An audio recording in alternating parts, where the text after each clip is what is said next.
에베소서 2장 1절에서 10절까지 한 절씩 교도하겠습니다. 제가 먼저 읽겠습니다. 그는 허물과 죄로 죽었던 너희를 살리셨도다.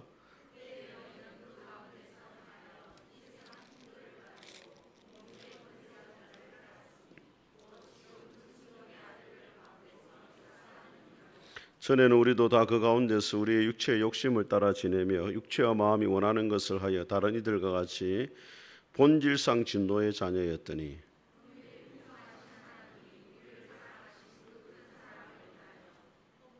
허물로 죽은 우리를 그리스도와 함께 살리셨고 너희는 은혜로 구원을 받은 것이라.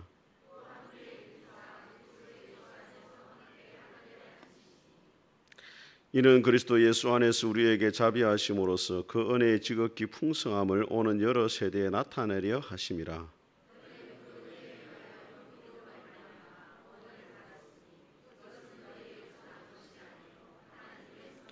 행위에서 난 것이 아니 이는 누구든지 자랑하지 못하게 함이라.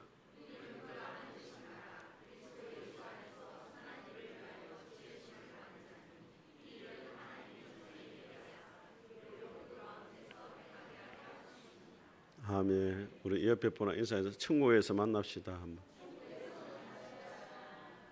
예, 우리가 교회에서 만나는 건 좋은 일이지만은 천국에서 못 만나면은 참. 예. 그래서 천국 가면은 세 번 놀란다잖아요. 첫 번째는 천국에 와야 될 사람이 안 와 있는 건 놀래고 옆에 사람이 안 보이면 놀라죠. 예? 그 다음에 또 뭡니까? 천국에 오지 말아야 될 사람인데 와 있는 게 또 놀랍고 세 번째는 내가 와 있는 게 놀랍고 그 중에 제일 놀라는 게 언제입니까? 여러분이 와 있는 게 놀래요. 믿습니까 여러분? 자, 오늘은 소교리문답 같이 보겠습니다. 구원의 서정 1번부터 우리 한번 같이 읽겠습니다. 자, 1번 하면 여러분이 그 주제를 이야기하면 1번 2번, 3번, 4번, 5번, 6번, 7번, 8번, 9번. 예, 하나님 우리를 선택해 가지고 마지막 죽는 순간이 영화인데 영화가 뭐냐면 예수님처럼 영광스럽게 변화가 되는 거예요. 그래서 우리가 지금은 사실 교회를 다니지만은 부족할 때가 많잖아요. 그죠? 여러분들 뭐 기분 안 좋으면은 서로 싸우기도 하고 서로 미워하기도 하고 질투하기도 하고 지금은 보면은 온전하지 못한 모습인데 나중에 천국 가면 여러분이 누구처럼 변한다고요? 예수님처럼 변한다. 믿습니까 여러분? 그러니까 지금부터 예수님처럼 서서히 닮아가야 돼요 여러분. 누가 여러분을 볼 때마다 참 당신이 예수님 믿기 전에는 과거에 그랬는데 지금 보면은 참 달라진 것 같다. 이번 주에 제가 한 분 교회를 최근에 가게 된 우리 경아 집사님 아는 분이 왔는데 그 왜 지난번에도 몇 번 와서 만난 적 있는데 그 물었어요. 당신이 어떻게 해서 교회를 가기로 결심했습니까? 하니까 이렇게 말하더라고요. 자기 주변에 그 같이 일하는 분들 중에 크리스찬이 몇 분 계시는데 도대체 저 사람들이 별로 가진 것도 없는데 당당해 보이고 마음이 편안해 보이고 저런 이유가 뭐냐 궁금했다는 거예요. 그래서 내가 예수님 안 믿어봐야 되겠다.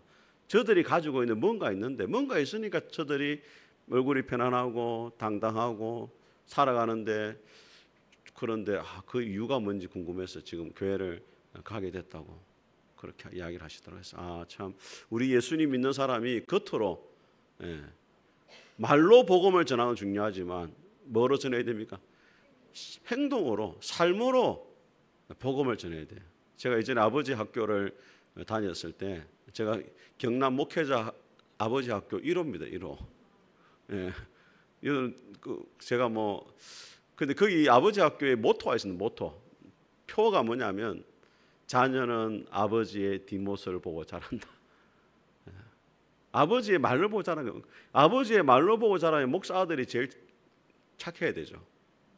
근데 목사 애들 중에 시험 들어가지고 교회 안 나오는 애들 많아요. 그 다음에 장로 애들 안 나오고. 왜냐하면 너무 교회 안에서 이런저런 이야기도 많이 보고 또 아버지가 너무 가식적이거든요. 강단에서는 뭐 자랑하라 하고 뭐 똑바로 살아면 집에 오면 자기가 더 못 살거든. 그러니까 아들들이 시험에 드는 거라. 예. 너무 고이 끄떡끄떡 하지 마세요, 권사님. 제가 그런 거 같잖아요. 예, 그러니까 이제 목회자 자녀들이 참 방황을 많이 해요. 제가 지금도 기억나는, 제가 주일학교 다닐 때 우리 그때 비디오가 없는 시절에 비디오를 그 우리 영어 윤리 선생님인데 박윤도 선생님, 지금도 한 번씩 만나요. 우리 청암교회, 시골의 청암교회 출신들을 만나는데 그 선생님이 어쩌든지 애들한테 복음을 전하려고 그때 비디오 테이프 이런 거 뭐 크리스찬 좋은 내용 있잖아요. 그 중에 제가 지금도 기억나는 낮은 대로 임하소서라는 그 비디오가 있었어요. 신성일 씨가 목사님은 나와요. 예, 그래 그 보면 이제 신성일 아들이 이제 그 이요한인데 그 실화를 다룬 내용입니다. 나중에 이 아들이 시력을 잃어버리거든요. 예, 지금도 살아계실 거예요. 그 요한 목사님 아들인데 시력을 잃게 되고 아버지를 떠나고 교회를 떠나고, 근데 이제 자기가 나중에 집으로 돌아오거든요. 그 아버지가 이제 이야기를 해요. 그 고무줄에다가 돌을 매가지고 돌려보라 하거든요. 근데 고무줄에 매인 돌이 아무리 고무줄을 멀리 늘어지지만은 고무줄을 벗어나지 못한다. 네가 하나님을 떠나 있지만은 언젠가는 네가 하나님 앞에 돌아오게 될 것이다. 뭐 이런 이야기를 하거든요. 그때 좀 인상이 많이 남더라고. 예. 우리가 그렇잖아요. 뭐 우리가 하나님과의 거리가 뭐 가까운 사람도 있고 멀어진 사람도 있지만은 때로는 우리가 하나님께로 멀어질 때가 있잖아요. 예. 목사님 나도 마찬가지예요. 늘 하나님하고 뭐 친밀해 가지고 그런 게 아니고 때로는 하나님과 거리가 멀어지지만은 언젠가는 다시 돌아오게 되는 거죠. 예. 그 언제 왜 돌아오게 되느냐? 저는 여러분들이 신앙의 그 하나님과의 좋은 추억이 있어야 돼요. 예? 하나님 안에서 사랑을 받았고 하나님으로 인해 가지고 은혜를 입어 가지고 때로는 눈물 돌리고 기도하고 하나님 앞에 감격하고 이런 순간이 있는 사람은 하나님을 절대 못 떠나죠. 그런데 그런 신앙의 체험이 없는 사람들, 하나님과의 좋은 추억이 없으면은 하나님께로 돌아오기가 쉽지 않아요. 그래서 우리 교회 학교 아이들, 이 청년들이 이때가 왜 중요하냐? 하나님과의 추억을 쌓는 시간이거든요. 그래 돌아보면서 이제 방황하다가도 그때 뭐 우리 전사님이 또 우리 목사님이 우리 선생님이 이랬지 하면서 좋은 추억이 있으면은 그때를 추억하면서 다시 어디로 갑니까? 예, 주님께로 돌아오게 되는 거예요. 예, 그래서 여러분들이 서로 좋은 추억을 만들어 줘야 돼, 교회 안에서. 그죠? 예, 우리 목장별로도 그렇고 또 우리 또 예? 기간별로도 그렇고 막 서로 맥살 잡고 싸우면 나중에 별로 재미가 없어요. 교회 오기도 싫고. 그러니까 서로 밥도 사주고 차도 마시고 이런 그 교제를 좀 많이 하세요. 그리고 맛있는 물어 갈 때 꼭 저를 부르세요. 간혹 보면은 뭐 빼놓고 묻는 사람도 있더라고요. 그런데 물론 제가 먹기를 탐하는 사람은 아니지만은 오라 해서 안 가는 거하고 아예 안 부르는 거하고는 차이가 있어요. 그래서 오라 했는데 내가 안 갈 경우가 많습니다. 저도 주일날 피곤하기 때문에 웬만하면은 잘 안 갑니다. 그래서 미리 저를 부르고 싶은 사람 예약을 하시고 그렇게 하시면 되겠습니다. 자, 보겠습니다. 자, 우리 87문 예수 그리스도를 믿는 것은 무엇입니까? 같이 읽어보겠습니다. 시작.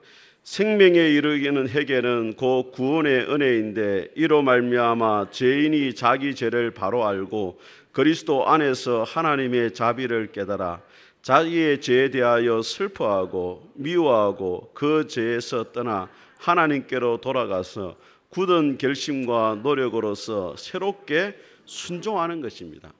자, 우리가 회개를 일반적으로 죄를 뉘우친다 이 정도만 알고 있는데 오늘 교리문답은 뭐라 말하냐면 생명에 이르게 하는 회개. 이 말은 진짜 구원받는 회개가 무엇이냐 이렇게 했을 때 뭐라고 이야기합니까? 첫 번째가 뭡니까? 자기의 죄를 바로 아는 게 첫 번째예요. 두 번째가 뭡니까? 자기 죄에 대하여 슬퍼할 수 있어야 되나요? 그 다음 뭡니까? 자기 죄를 미워하고. 우리 성도들이 왜 온전한 회개가 안 되느냐? 입으로는 죄를 고백하지만 마음으로는 여전히 그 죄를 사랑하고 있거든요. 그러니까 죄에서 못 떠나는 거예요. 그 다음 뭡니까? 그 죄에서 떠나 이 세상적인 회개와 성경에서 말하는 회개와 가장 큰 차이가 뭐냐면 하나님께로 돌아오느냐 마느냐예요. 세상적으로도 언제든지 죄를 뉘우치고 바르게 살아갈 수 있죠. 그렇지만 그들이 구원받지 못하는 이유는 누구에게로 못 돌아왔기 때문에 하나님께로 안 돌아오니까 그런 거예요. 생명 얻는 회개의 종착지는 누굽니까? 하나님께로 돌아와야 된다. 네. 자, 회심의 성경적인 정의가 뭐냐? 자, 첫 번째 읽겠습니다. 시작. 진정한 회심은 중생에 기초하여 일어나는 변화이며 불신자에서 신자로 변화되는 가장 큰 방향 전환이다. 예. 그래서 이 회심이 중생 다음에 나옵니다. 우리가 생각할 때는 죄를 회개하고 예수님 믿으며 거듭나는 것처럼 보이지만은 실제는 뭐가 앞서냐면 중생이 앞서는 거예요. 우리가 먼저 거듭나야 진실되게 말할 수 있습니까? 회개가 되고 예수님을 믿을 수 있다 이 말이에요. 자, 두 번째 같이 읽습니다. 시작. 회심의 구성 요소는 회개, 죄로부터 돌아서는 것과 믿음, 하나님께로서 돌아서는 것이다. 회심은 두 개라는 겁니다. 회개와 뭡니까? 믿음이다. 예. 자, 마지막 같이 읽으면 시작. 예. 회심은 하나님의 일임과 동시에 누구의 일입니까? 예, 사람의 일입니다. 사람의 일. 예. 하나님이 먼저 일하셔야 돼. 그 다음에 우리가 함께 해야 되는 겁니다. 자, 회심의 주체자와 협력자, 주체자 같이 읽습니다. 시작. 인간은 자기 힘으로는 돌이켜 회개할 수 없다. 성령의 말할 수 없는 탄식에 의해 회개의 영을 불어넣어 주실 때만 비로소 회개할 수 있는 것이다. 우리 스가랴 한번 보겠습니다. 스가랴. 학개 스가랴 말라기 할 스가랴 12장.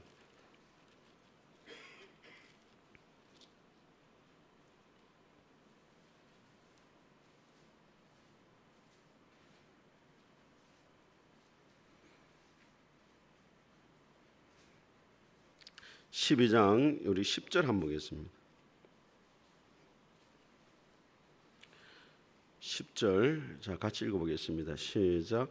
내가 다윗의 집과 예루살렘 주민에게 은총과 강구하는 심령을 부어주리니 그들이 그 찌른 바 그를 바라보고 그를 위하여 애통하기를 독자를 위하여 애통하듯 하며 그를 위하여 통곡하기를 장자를 위하여 통곡하듯 하리로다. 오늘 말씀해 보니까 은총과 강구하는 심령을 부어줘야 된다는 거예요. 회개하는 영을 부어주셔야만이 하나님 앞에 온전히 회개할 수 있는 겁니다. 회심의 주체자가 누구라고요? 성령님이다. 성령님이 먼저 일하셔야 된다는 거예요. 그래서 우리가 구원에 있어 가지고는 절대로 자랑할 것이 아무것도 없어요. 우리가 뭐 회개를 많이 했다든지 예수님을 제대로 믿었다, 이거는 우리가 하는 일이 아닙니다. 실제로. 자, 고린도전서 12장도 한번 보겠습니다. 고린도전서 12장. 신약성경 몇 페이지에 있는 여러분 먼저 찾는 분이, 자, 너무 빨리 말하면 또 찾는 사람 마음이 낙심이 되니까 조금 기다렸다가 278, 자 3절 같이 읽어보겠습니다. 시작. 그러므로 내가 너희에게 알리노니 하나님의 영으로 말하는 자는 누구든지 예수를 저주할 자라 하지 아니하고 또 성령으로 아니하고는 누구든지 예수를 주시라 할 수 없느니라. 예. 성령님의 역사가 있어야만 우리가 믿을 수 있고 회개할 수 있는 거예요. 한번 따라하겠습니다. 내가 먼저가 아니고 하나님이 먼저다. 예. 자, 다음 보겠습니다. 회심의 협력자입니다. 같이 읽어보겠습니다. 시작. 중생은 인간의 무의식 속에서 이루어지는 하나님의 일반적인 주권이지만 회개는 인간의 협력을 필요로 한다. 자, 우리 빌립보서 2장 한번 보겠습니다.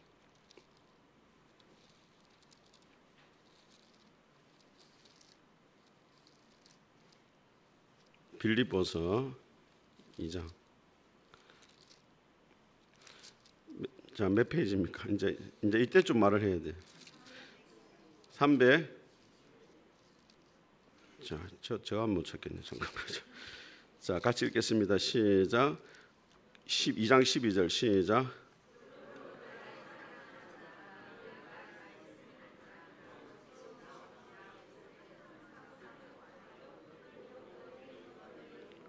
자, 13절까지 시작. 너희 안에서 행하시는 이는 하나님이시니 자기의 기쁘신 뜻을 위하여 너희에게 소원을 두고 하게 하시. 소원을 주셔가지고 우리로 하여금 하나님 일을 하게 하신다는 거예요. 하나님의 일이 소원을 주는 거고 그 소원을 이루는 것은 우리가 하는 일입니다. 회개의 영을 주시는 것은 성령님이고 그 회개의 영을 따라서 기도하는 것은 누가 해야 됩니까? 우리가 해야 된단 말이에요. 그러니까 일방적인 하나님의 역사가 아니라 회개는 인간이 그 하나님의 역사에 반응을 해야 된단 말이에요. 이해가 되십니까, 여러분? 자, 다음 한번 보겠습니다. 회개에는 어떤 요소가 있는지 자, 같이 읽어보겠습니다. 시작. 자신의 이전의 삶이 잘못되었다는 것을 깨닫고 통에 잡았다고 해서 완전한 회개가 된 것이 아니다. 이제는 죄를 안 짓고 새롭게 살아가겠다는 결단력이 있는 의지와 각오가 필요하다. 그 회개에는 세 가지 요소가 있는 거예요.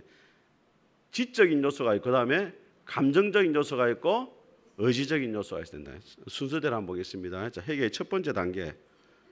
자, 같이 읽어보겠습니다. 시작. 이에 스스로 돌이켜 이르되 내 아버지에게는 양식이 풍족한 품꾼이 얼마나 많은가.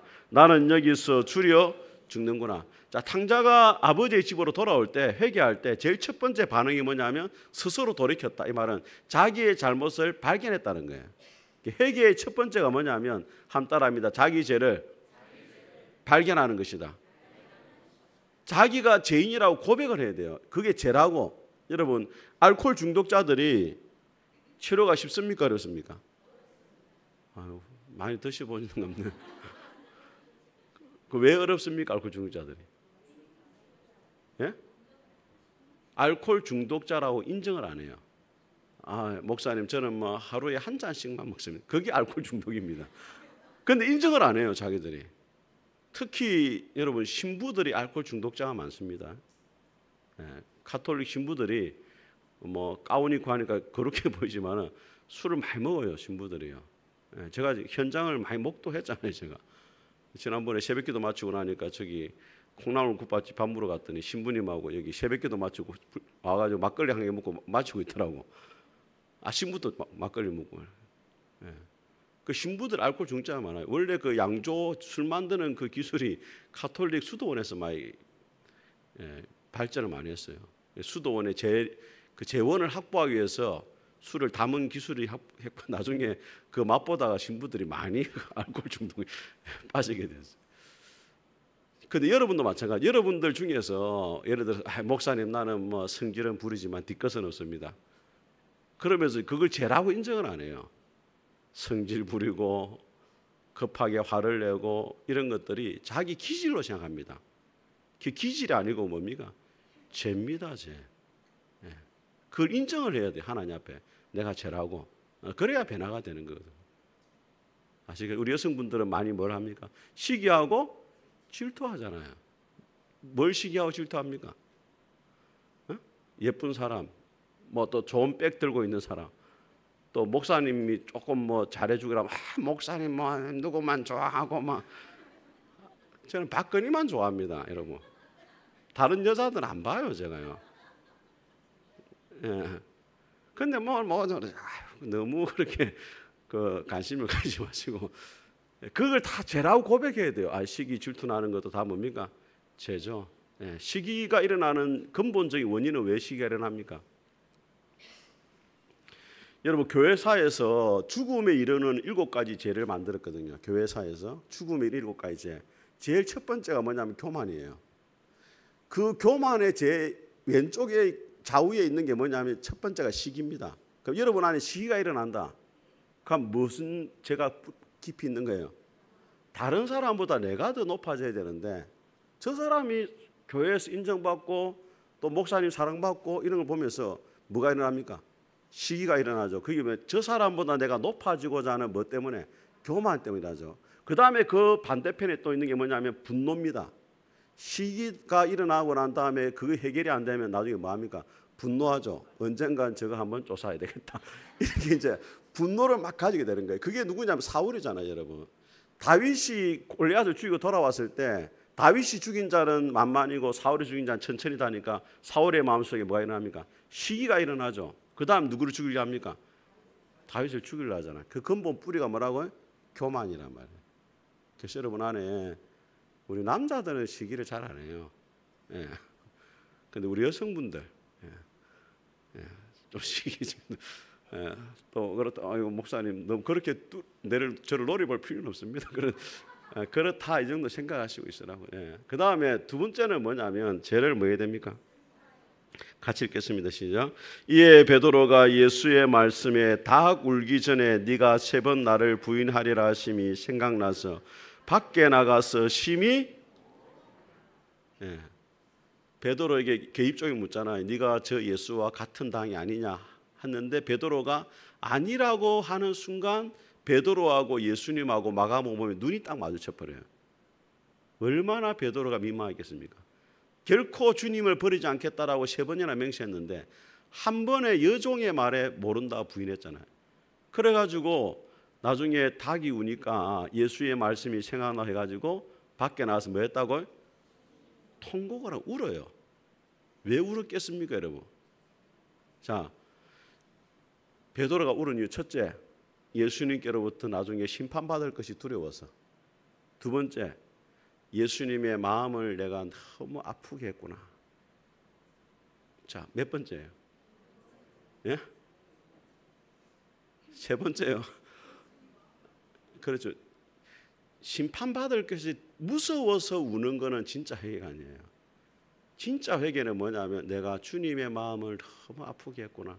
이게 마음속에 확 밀려올 때 그때 눈물이 팍 터지는 거예요. 이게 진짜 회개예요, 여러분. 여러분들이 죄를 지었을 때 앞으로 이 죄로 인해 가지고 가져올 두려움이나 심판 이것 때문에 우는 게 아니고 진짜 효자는 누굽니까? 내가 부모의 마음을 아프게 했구나. 거기에서 부모님의 사랑과 받은 은혜를 기억하면서 부모님이 나 이렇게 사랑을 베풀으셨는데 내가 자식으로서 이렇게밖에 못했구나 하는 그런 아쉬움과 후회와 그 부모의 마음을 생각하면 우는 거죠. 회개도 마찬가지입니다, 여러분. 여러분들이 왜 죄를 짓고 슬퍼해야 되느냐? 하나님의 은혜에 합당한 삶을 살지 못한 것에 대한 그 안타까운 마음에서 여러분들의 눈물이 나와야 돼요. 그게 진짜 예수님 믿는 사람이에요. 그래서 회개는 단순히 죄를 발견하는 것뿐 아니라 감정적 요소가 반드시 들어가야 됩니다. 죄를 슬퍼하고 미워하는 것까지 가야 돼요. 자, 이 누구 그림입니까, 여러분? 누구 그림입니까? 그 렘브란트 그림인데 무슨 장면이에요 이게? 손가락질 하고 있잖아. 자, 이게 누구냐면 다윗과 나단이에요. 나단. 다윗이 바세바를 취해가지고 아내를 맞이했잖아요. 그러니까 나단스에 찾아가잖아요. 임금님이요, 한 마을에 부자가 있었는데 자기 집에는 양이 많은데 손님이 찾아왔는데 자기 집 양 새끼를 안 잡고 한 마리밖에 없는 그 집의 양을 빼앗아 가지고 대접을 했습니다. 하니까 그놈이 누구? 이러니까 니다 니 이러니까 다윗이 바로 하나님 앞에 엎드려요. 자 보세요. 같이 읽어보겠습니다. 잘못됐네. 왜 이게 들어있네. 자, 우리 사무엘하 12장 한번 보겠습니다. 네, 사무엘하 12장. 사무엘하, 자, 참 기가 막힌 말씀입니다. 네. 12장. 네. 자, 몇 페이지예요? 480. 예. 7절 한번 보세요. 7절 같이 읽어보겠습니다. 시작.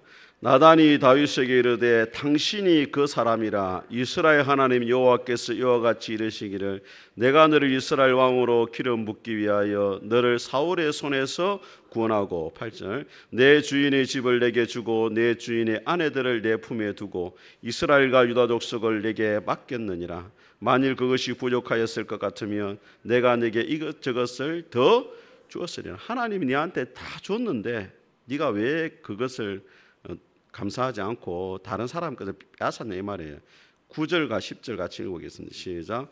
그러한데 어찌하여 네가 여호와의 말씀을 업신여기고 나보기에 악을 행하였느냐? 네가 칼로 옛사람 우리아를 치되 암몬 자손의 칼로 죽이고 그의 아내를 빼앗아 네 아내로 삼았도다. 자 보세요. 9절에는 무엇을 업신여겼다고 되어 있습니까? 여호와의 말씀을 업신여기게 되어 있는데 10절에 뭐라고 되어 있냐면 이제 네가 나를 뭐하고, 그러니까 하나님의 말씀을 불순종하는 것은 하나님을 불순종하는 것이고 말씀을 업신여기는 것은 하나님을 업신여긴단 말이에요. 자 결론 13절 같이 읽어봅니다. 시작. 다윗이 나단에게 이르되 내가 여호와께 죄를 범하였노라 하며 나단이 다윗에게 말하되 여호와께서도 당신의 죄를 사하셨나니 당신이 죽지 아니하려니와 14절 이 일로 말미암아 여호와의 원수가 크게 비방거리를 얻게 되어 당신의 한 아이가 반드시 죽으리다 하고. 여러분 하나님이 다윗의 죄는 용서했지만은 잘 기억해야 됩니다. 죄에 대한 책임은 뭐하게 합니까? 지는 거예요. 우리가 회개만 하면 하나님이 모든 것 책임도 지지 않고 뭐 아무런 심판도 하지 않는다 생각하는데, 자 로마서 8장에 보면은 누구든지 그리스도 안에 있는 자에게는 결코 정죄함이 없나니 이는 생명의 성령의 법이 죄와 사함의 법의 신들을 해방하였다. 예수님 안에 정죄함이 없다고 말할 때는 죄에 대한 심판 안 한다 이게 아닙니다, 여러분.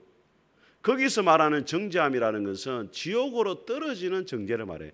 영원히 하나님께로부터 떨어지는 정죄는 당하지 않지만은 죄를 지으면은 그 죄에 대한 뭘 져야 된다? 책임을 져야 돼. 대가를 지불해야 됩니다, 여러분. 그래서 그런 말 있잖아요. 못을 벽에 박았다가 다시 빼잖아요. 그럼 뭐가 남습니까? 못 자국이 남는 거예요. 자, 우리 요한 1서 우리 1장 9절 같이 읽어보겠습니다. 시작. 우리 죄를 그는 미쁘시고 의로우사 우리 죄를 사하시며 우리를 모든 불의에서 깨끗하게 하실 것이요. 그렇지만 우리가 하나님 앞에 지은 죄에 대해서는 고백을 해야 돼요. 다윗처럼. 다윗이 훌륭한 거잖아요. 여러분 사울 왕은 절대 회개를 안 합니다. 양떼를 죽이라니까 다 살려놓으니까 왜 살려냐니까 하나님께 제사 드리려고 살려놨습니다. 변명을 자꾸 해요. 근데 다윗은 나단 서기자가 네가 그 사람이라니까 바로 하나님 앞에 죄를 고백하잖아요. 그래서 다윗이 하나님이 사랑하신 이유가 여기 있어요. 여러분 저와 여러분이나 다 죄인이잖아요. 근데 죄를 고백해가지고 하나님 앞에 용서받는 죄인이 있고 끝까지 변명하고 하나님을 멀리하고 용서받지 못하는 죄인이 있어요. 그래서 우리가 하나님 앞에 죄가 있어서 망하는 게 아니고 회개하지 않으면 망하는 겁니다. 자, 다음 장면 보겠습니다. 자, 지금 이 무슨 장면입니까? 자, 그렇죠. 예수님이 부활하신 다음에 갈릴리 바다로 찾아가잖아요. 여러분 한번 생각해 보세요. 제자들이 부활하신 예수님을 만났습니까? 안 만났습니까? 만났죠. 그런데 왜 예수님을 안 따라갑니까? 왜 자기들이 물고기 잡으러 가요? 아니 부활하신 예수님을 만났으면 예수님을 자꾸 따라다녀야지 40일 동안. 근데 제자들이 자기들 물고기 잡으러 가버리거든요. 베드로가 나는 물고기 잡으러 갈란다. 니는 나도 가자면서 다 가버려요. 왜 갔겠습니까? 자, 같이 읽어보겠습니다. 에스겔 43장 시작. 인자야 너는 이 성전을 이스라엘 족속에게 보여서 그들이 자기의 죄악을 부끄러워하고 그 형상을 청량하게. 이스라엘에서 성전에서 죄를 너무 지었는데 이 성전이 알고 보니까 하나님이 임재하시고 계시는 곳이거든요. 그걸 알고 자기들 부끄러워한다 이 말이에요. 그 제자들이 왜 갔느냐? 민망하잖아요. 자기들도 3년 동안 예수님 제자를 했는데 예수님 다 부인했잖아요. 자격이 없다고 생각한 거예요. 자격이 없다. 나는 더 이상 제자가 못 되겠습니다. 그래서 예수님 요한에게 베드로에게 묻잖아요. 요한의 아들 시몬아 사랑하느냐? 사랑하면 된다는 거예요. 사랑하면 된다. 그 베드로도 자신에게 말은 못하죠. 옛날 같았으면 저요 이러면서 제가 주님을 사랑한 주님이 아십니다. 막 당당해서. 근데 제가 주님을 사랑 말을 알아들을 게 뭐 막 이렇게 주님을 사랑. 그 예수님 두 번째부터 네가 진짜 나를 사랑하냐? 그래 나 눈물 뻑 흘리죠. 눈물 흘리면서 이제. 그래 나중에 베드로가 순교하기 직전에 어떻게 합니까? 자기가 예수님처럼 바로 죽지 못한데 거꾸로 죽잖아요. 나는 자격이 안 예수님 같이 못 죽는다면서. 그 베드로가 양심이 있어요. 그래도 부끄러워야 됩니다. 죄를 짓는 여러분이 하나님의 자녀로 못 살아가는 것에 대해서 부끄러워할 줄 알아야 돼요. 자, 그 다음에 뭐냐? 자, 같이 읽어보겠습니다. 죄를 미워함. 시작. 너희가 죄와 싸우되 아직 피 흘리기까지는 대항하지 아니하고. 예수님이 피 흘리기까지 죄에서 우리를 구원해 주셨잖아요. 우리가 죄와 싸울 때 어떤 각오를 싸워야 되느냐? 죄를 죽이지 않으면 내가 죽는다라는 그런 각오를 가지고 죄와 싸워라 이 말이에요.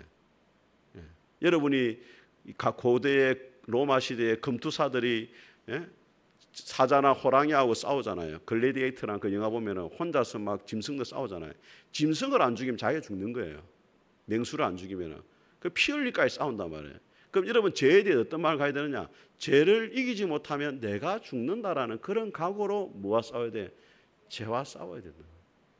하나님은 우리에게 가장 원하시는 게 거룩한 거거든요. 거룩.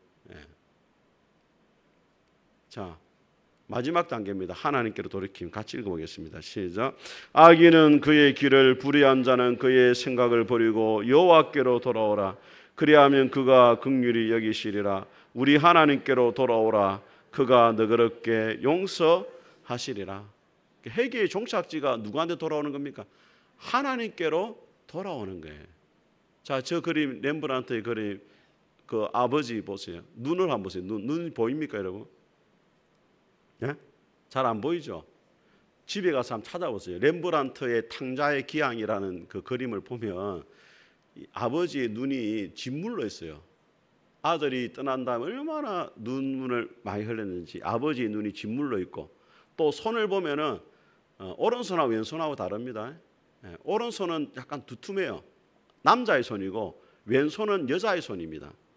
하나님 우리를 맞아주시는데 한편으로 아버지처럼 대할 때도 있지만 책망할 때도 있지만 한편으로는 어머니 우리를 보듬어 주신단 말이에요. 참 이 명화예요, 명화. 옆에 기분 나쁘게 서 있는 사람 있잖아, 큰 아들도. 자, 그럼 믿음이란 뭐냐? 같이 읽어보겠습니다. 시작. 하나님의 택하심을 입고 효과적인 부르심을 받아 중생함으로 회개에 이른 사람은 반드시 믿음이라고 하는 적극적인 신앙 행위에 들어가게 된다. 믿음은 죄를 버리고 하나님만 바라보는 회심의 적극적인 행위다. 자, 그래서 믿음에 세 가지 요소가 있습니다. 회개도 죄를 깨닫는 것, 감정적으로 죄를 슬퍼하고 미워하는 것, 돌이키는 것, 지정의가 있잖아요. 믿음도 지정의가 있습니다. 지성은 뭐냐? 같이 읽으면 시작. 예수 그리스도에 대한 바른 지식입니다. 우리가 하나님을 믿는다 할 때는 첫째는 말씀을 믿는 것이고 그 다음에는 예수 그리스도에 대한 바른 지식을 가지는 거예요. 자, 두 번째는 뭡니까? 시작.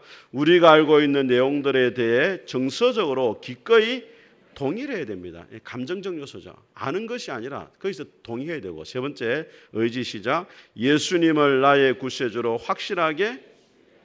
자, 구원받지 못한 믿음이 있습니다. 그게 뭐냐면 따라합니다. 단순한 지식적 동의. 예수님이 베들레헴에 태어났다더라, 십자가에 죽었다더라, 부활했다더라, 이거 머리로만 아는 것, 이거 구원 얻는 믿음이 아닙니다. 또 일시적인 문제 해결을 위한 믿음. 우리가 예수님의 이야기도 보면은 나병 환자들 10명이 예수님께 찾아왔잖아요. 고쳐달라고. 그런데 나중에 몇 명이 돌아옵니까? 한 명만 나병 고침받고 돌아왔잖아요. 나머지는 다 떠나버렸잖아요. 그 예수님이 뭐라고 말합니까? 네 믿음이 너를 구원했다. 이 사람은 육체적인 나병만 치료받는 것도 아니고 뿐만 아니라 영적인 나병까지 치유받는 거예요. 그러니까 문제 해결을 위해 예수님께 가는 거는 좋아요. 그럼 문제 해결됐으면은 영적인 문제까지 해결을 해야지. 그렇지 않고 돌아서는 거는 진짜 구원 얻는 믿음이 아니다. 여러분이 뭐 아파가지고 예수님 찾을 수도 있고 또 문제 해결하기 위해 예수님께 올 수 있는데 그것만 가지고는 안 된다는 거예요. 자, 이게 무슨 그림 같습니까? 예?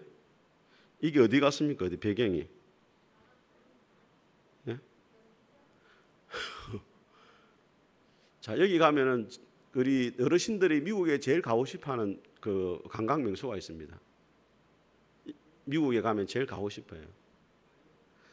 나이아가라 하는 데가 있어요. 나이아가라 폭포인데 그 나이아가라 폭포에 실제 있었던 일입니다. 미국에 샤를 보를댕이라는 이 사람이 그 나이아가라 폭포를 건너요. 외줄 타고. 자기가 건너오거든요. 그래서 물어요. 자, 처음에 내가 외줄 탈 수 있다고 믿습니까? 다 믿어요. 그런데 자, 그러면 내 등에 엎혀서 갈 사람 있습니까? 아무도 안 가는 거예요. 지식적으로는 믿지만 동의를 못 하는 거죠. 그리고 자기 뭘 못 맡기는 거죠. 그러니까 자기 매니저를 얻고 가요. 네. 이걸 이제 목사님들이 믿음에 대해서 이야기를 할 때 가장 많이 들은 예화 중에 하나입니다. 믿는 게 뭐냐? 당신이 외주를 타고 건너는 것을 지식적으로 동의하고 알고 동의해도 몸을 못 맡긴다면 뭐예요? 진짜 믿는 게 아니잖아요. 예수님께도 마찬가지예요. 우리가 예수님께 인생을 다 맡기는 게 진짜 믿는 것이지, 머리로만 예수님이 나의 구주이십니다, 예수님이 나의 모든 문제 해결하십니다, 이렇게 말하는 것은 진짜 믿음이 아니라는 거예요. 자, 믿음에는 두 종류가 있습니다. 하나는 뭐냐면 구원 얻는 믿음입니다.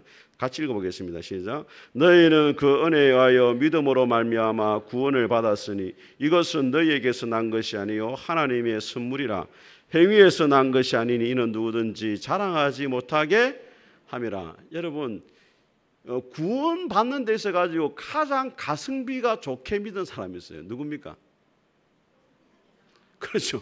예수님 십자가 오른편 강도가 제일 가성비가 좋게 믿었어요. 에? 죽기 직전에 딱 믿었잖아요. 죽기 직전에 당신의 나라에 임할 때 나를 기억해 달라니까 예수님이 뭐라 했어요? 네가 오늘 나와 함께 있으리다. 한 시간 예수님 믿었나 맞나? 그 정도 믿고 바로 천국 갔어요.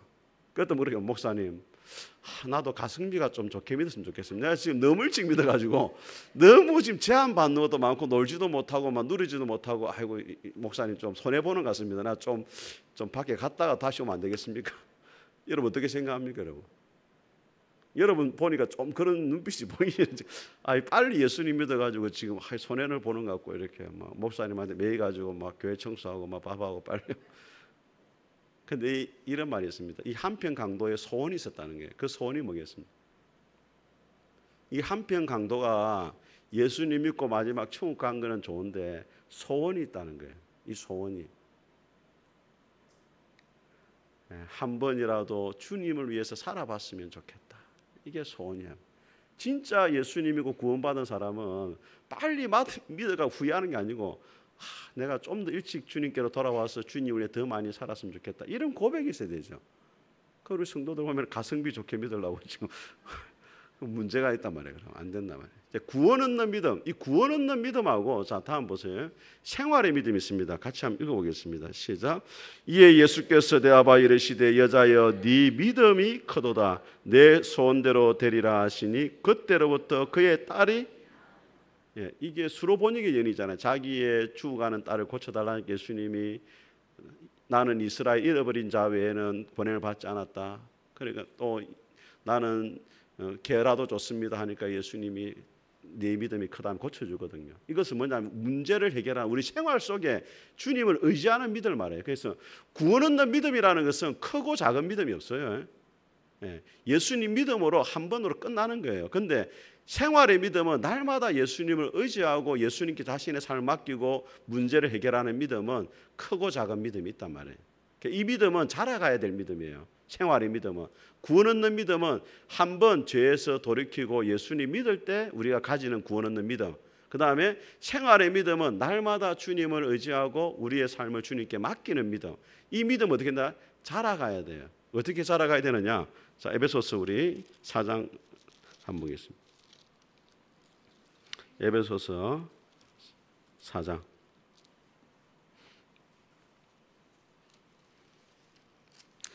자, 몇 페이지에 있습니까?